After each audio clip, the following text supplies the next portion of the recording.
Bila hati terasa berat, tak seorang pun mengerti bebanku. Ku tanya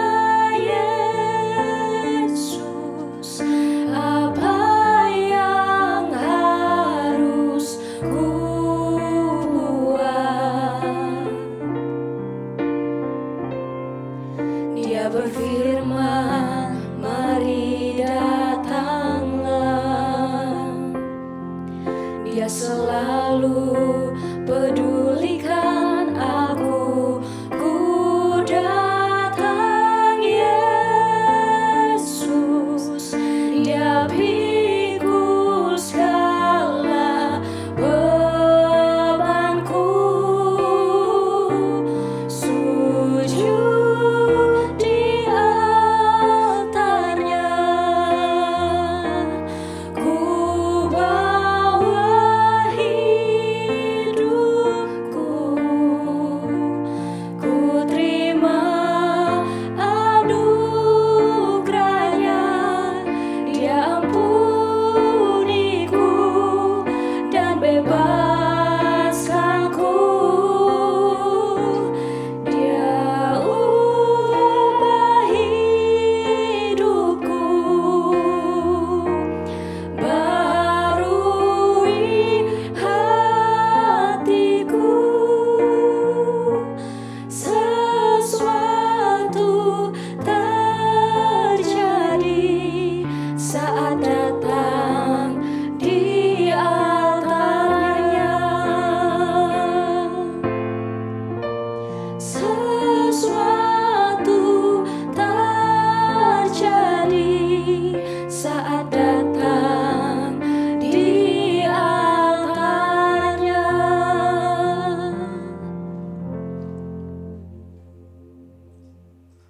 Sahabat Morning Grace yang dikasihi Tuhan, pagi hari ini kita akan merenungkan firman Allah dan kita berdoa mohon hikmat dari Allah. Mari kita berdoa.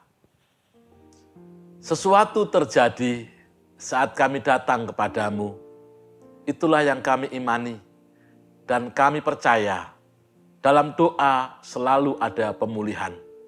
Karena ketika kami berdoa, hidup kami diteguhkan oleh Allah.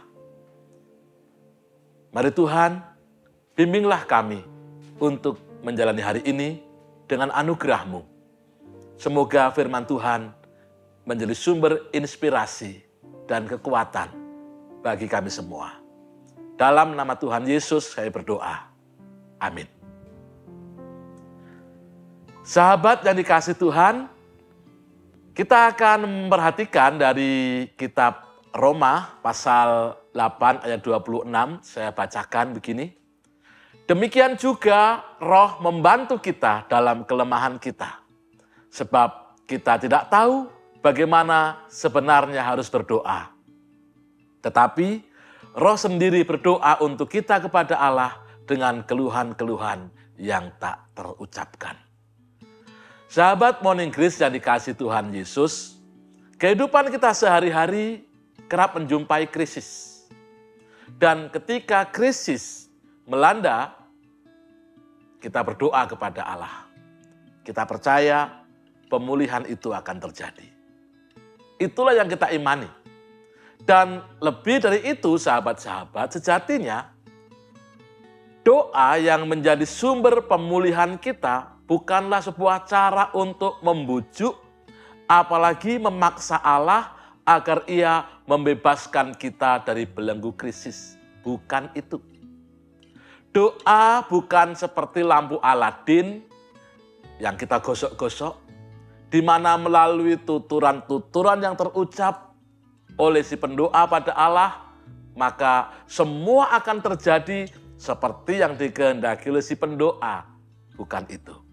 Tujuan doa bukan untuk mengubah pikiran Allah tentang keputusan-keputusan agar Ia mengikuti pikiran-pikiran kita. Tujuan doa adalah untuk mengubah pikiran kita agar dapat mengenakan pikiran Kristus dan mempersilahkan Allah bekerja dalam kehidupan kita. Maka dalam banyak hal ketika kita mengalami peristiwa dalam kehidupan ini dan kita menjadi orang-orang yang masuk dalam situasi krisis, kadang kita tidak tahu bagaimana cara kita berdoa. Namun Roh berdoa supaya kita dikuatkan oleh Allah. Dan itulah anugerah Allah. Roh sendiri berdoa untuk kita kepada Allah dengan keluhan-keluhan yang tak terucapkan. Oleh Roh, kita dimampukan untuk datang kepada Allah dan karena itu kita dimampukan untuk menjadi pendoa supaya hidup kita diubah oleh Allah. Bukan kita mengubah Allah, tapi hidup kita diubah oleh Allah. Agar kita dikuatkan menjalani hari-hari kehidupan kita yang kadang tidak pernah kita pikirkan, tidak pernah kita rencanakan. Maka dikatakan dalam Roma 8 ayat 28, dikatakan, dan Allah turut bekerja untuk mendatangkan kebaikan bagi orang-orang yang mengasihinya. Ayat ini diawali oleh Rasul Paulus dengan ungkapan, kita tahu sekarang. Kita tahu sekarang bahwa Allah turut bekerja. Mengapa kok baru tahu sekarang? Mengapa bukan dulu? Mengapa tidak kemarin? Ketika krisis kehidupan itu muncul. Karena kita semua dalam keterbatasan, maka kita tidak tahu apa yang terjadi kemarin. Mungkin sahabat-sahabat pernah mengalami kegagalan, pernah mengalami situasi yang sulit. Dan saat itu terjadi, kadang-kadang kita merasa, Tuhan, mengapa harus saya yang mengalami seperti ini? Dalam perjalanan waktu kehidupan kita menemukan makna-makna yang baru dan itu Allah bekerja. Maka sekarang ini kita mengatakan, kita tahu sekarang. Tahu sekarang apa? Allah turut bekerja. Dalam situasi krisis itu, Allah turut bekerja. Ia tidak tinggal diam. Jadi ada kalanya kita mengalami krisis dan kita merenungkan, kok aku kuat menghadapinya ya? Itu bukan karena kekuatan kita semata, sahabat. Karena Allah turut bekerja. Ketika kita terpuruk dan sekarang ini kita merefleksikan lagi, kok ya aku bisa menjalani situasi kemarin ya saat aku terpuruk. Ini karena Allah turut bekerja. Untuk apa? Untuk mendatangkan kebaikan. Dalam segala sesuatu, ia turut bekerja untuk mendatangkan kebaikan. Kebaikan apa itu? Kebaikan menurut kehendak Allah. Dengan demikian, ketika kita berdoa, kita dipanggil untuk menjadi diri kita, pribadi-pribadi yang mengikut kehendak Allah. Lebih kuat, lebih mampu mengatasi krisis.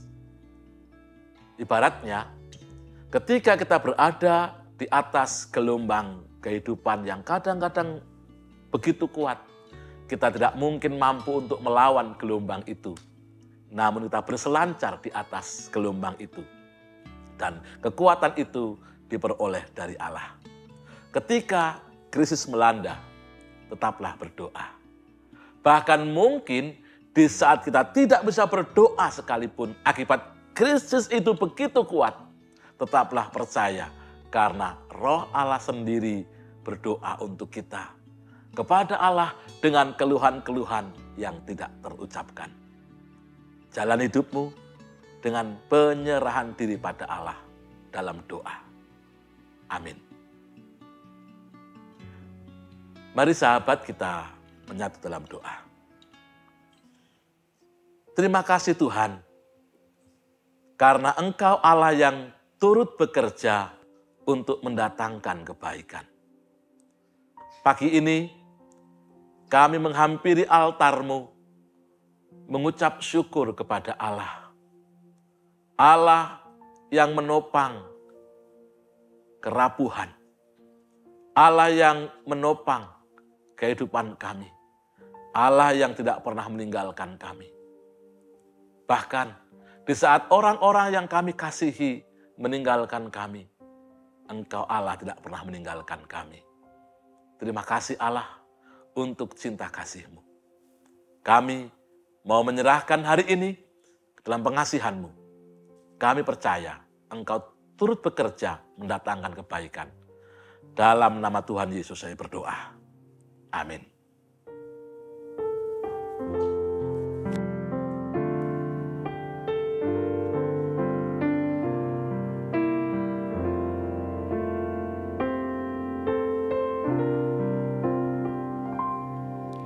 Bila hati terasa berat, tak seorang pun mengerti bebanku. Ku tanya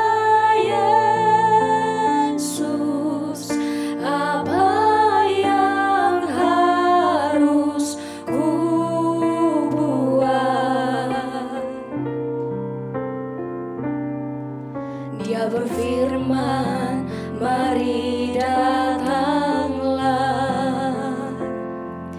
Dia selalu pedulikan aku. Ku datang Yesus, Dia pikul segala bebanku. Sujud di altarnya, ku bawa hidupku. Ku terima anugerahnya, Dia ampuniku dan bebaskanku.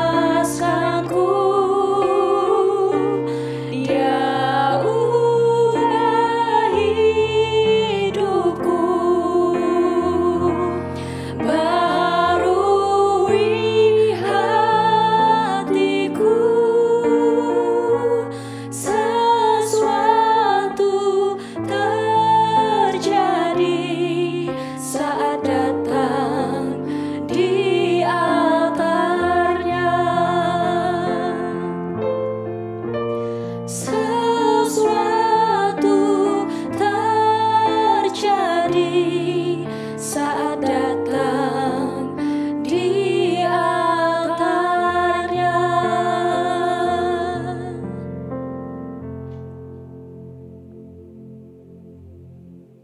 Sahabat Morning Grace yang dikasih Tuhan, selamat beraktivitas. Tuhan memberkati.